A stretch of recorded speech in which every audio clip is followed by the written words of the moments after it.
Aming volleyball fans nang mabalita ang nagkaroon ng injury si Rose Almendralejo.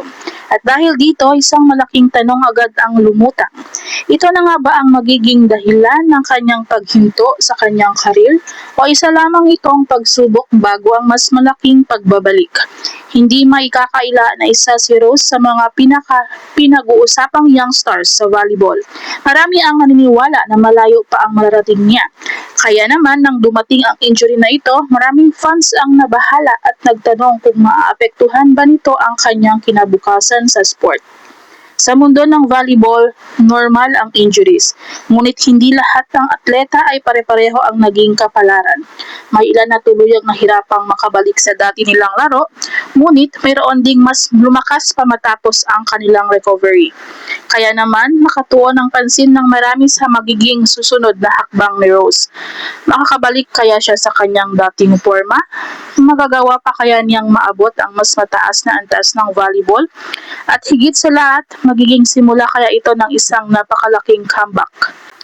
Malaking dagok nga ang tinamo ni Rose Almendralejo matapos makumpirmang nagtamo siya ng ACL injury, isang pinsalang nangailangan ng mahabang panahon ng recovery at rehabilitation. Dahil dito, hindi na rin siya nakasama sa under-18 national team, isang oportunidad na matagal na ring inaabangan ng maraming fans.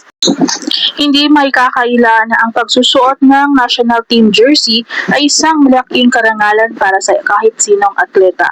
At para sa isang batang manlalaro tulad ni Rose, malaking oportunidad sana ito upang maipakita ang kanyang talento laban sa mga pinakamahusay na kabataan sa Asia at sa buong mundo.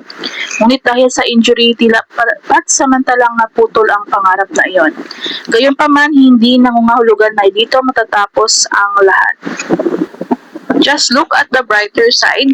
Posible pa siyang makapaglaro sa mas mataas na antas, makapasok sa senior national team at makapagbigay ng karangalan sa bansabalang araw.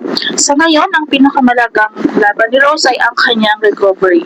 At marahil ang pagkawala niya sa under-18 national team ay hindi katapusan ng kanyang pangarap, kundi simula lamang ito ng isang mas malaking comeback story. So, thank you sa panonood.